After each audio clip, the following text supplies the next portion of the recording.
साबिक आईजी खालिद फारूक साहब हमारे साथ हैं। जी अस्सलाम वालेकुम सर। जी वालेकुम sir first of all welcome to the show. और दूसरा ये बताइएगा, भी हम एक दफ़ा पहले भी इस पर हमने शो किया था आउट ऑफ टर्न प्रमोशन के हवाले से, आज फिर वही मामला लेके हम आए हैं। ये क्या सर आप समझते हैं कि ये जो तरक्कियाँ दी जा रही हैं, खिलाफ ज़ाब्ता तरक्कियाँ दी जाती हैं, ये एक मुनज़्ज़म फोर्स है, तो आप भी इसके आईजी रह चुके हैं, क्या आप समझते हैं कि ये जायज़ है, या ये मतलब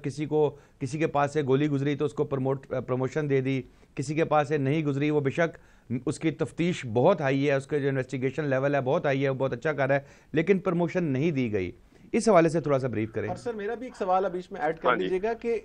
इन प्रमोशंस को इस तरह इन स्लिप शॉट मैनर क्यों दिया गया, और अब जब सुप्रीम कोर्ट की इस पे एक फाइंडिंग आ गई, इतनी स्ट्रॉन्ग जजमेंट्स आ गई हैं, स्ट्रिंग लाइन ऑफ जजमेंट्स, तो अभी भी गवर्नमेंट इसको इम्प्लीमेंट करने से कासिर क्यों है? ये इसमें दो चीजें हैं। इसमें एक तो ये है, बदकिस्मती से ये पिछले 20-25 साल से ये आउट ऑफ टर्न प्रमोशन का ये मामला चल रहे हैं पंजाब पुलिस में, और इस हवाले से मुख्तलिफ औकात में मुख्तलिफ आईजी ने ये दी, उससे मुख्तलिफ पॉलिसी थी। कुछ शायद मैं ये नीति का बुनियाद पे नहीं कहूँगा, कुछ ने नीयतन शायद ठीक सोचा हो अपने एंगल से कि उसमें मिसाल के तौर पर ये 90s में ये प्रॉब्लम रही, ये अपना सेक्टेरियन मिलिटेंसी बहुत बढ़ गई पंजाब में, उसमें लोगों को अफसरों को मोटिवेट करने के लिए उन्होंने ये वन स्टेप प्रमोशन का ये दिया। उसमें फिर लोग बेनिफिट ले गए, एक के हमारा एक सब इंस्पेक्टर हो गए, इंस्पेक्टर उसके बाद और मार दिया, एक इंस्पेक्टर में डीएसपी कर दिया। इस तरह की ये चीजें मुख्तलिफ औकात में, और उसमें अगर आप डिटेल में अगर जाएं तो वो बड़े बड़े अजीब से मजेदार से और बदकिस्मती से मैं समझता हूँ बड़े शर्मिंदगी भी होनी चाहिए कि बड़े अजीब से ऑर्डर भी पास हुए हैं। मसलन उसमें एक, मैं नाम लिए बगैर इतना कहूँ, एक वक्त के आईजी साहब ने एक अफसर को प्रमोट किया और उसमें ये लिख दिया कि इसका वालिद जो था वो बहुत अच्छा अफसर था, पुलिस अफसर था, लिहाजा मैं इसको आउट ऑफ टर्न प्रमोट करता हूँ, या आउट ऑफ उसकी सीनियरिटी आगे जाके कंफर्मेशन डेट चेंज कर दी जिससे वो सीनियर हो गया।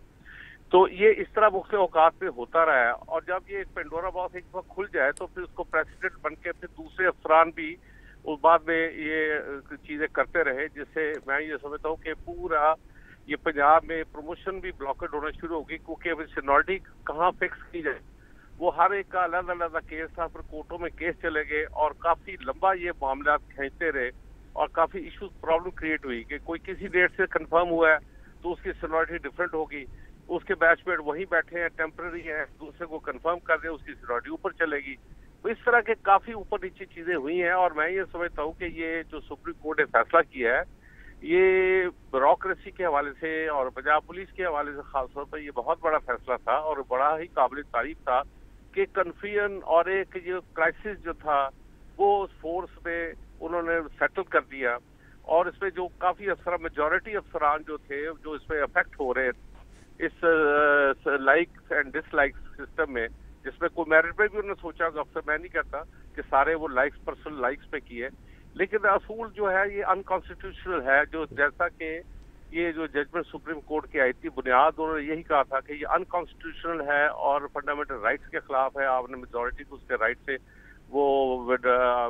पीछे छोड़ दिया।